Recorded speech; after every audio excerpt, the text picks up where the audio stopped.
So today we are going to introduce a very important concept in microeconomics, comparative advantage.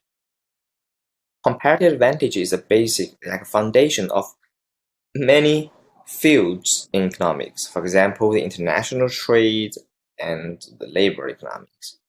So why are there so many different trade lines in the world? Why different countries exchange goods and services? Because different countries have different comparative advantage.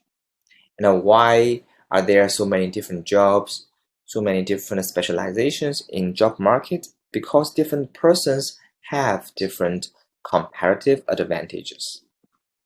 Okay, let's have a look at the definition of comparative advantage. So before that, let's have a look at absolute advantage. So absolute advantage is easier to understand. It's kind of straightforward.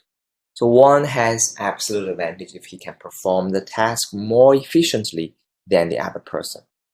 So if someone is super good at something, then he has absolute advantage. Think about Gauss, the very, very famous mathematician, the genius.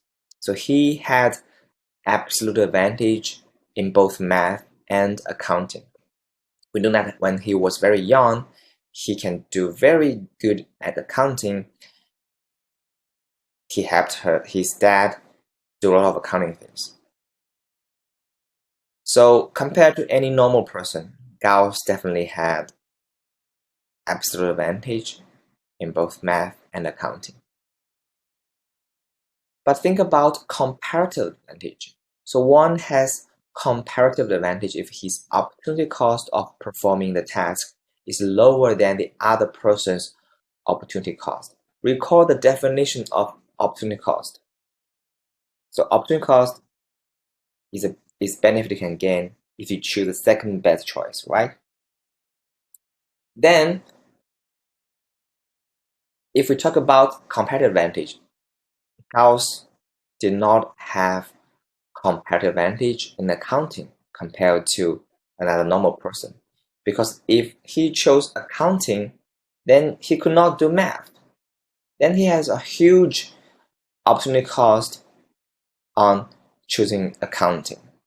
That's why Gauss became a mathematician and another normal person became accountant.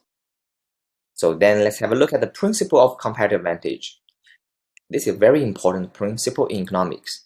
Everyone does best when each person concentrates on the activities for which his or her opportunity cost is the lowest.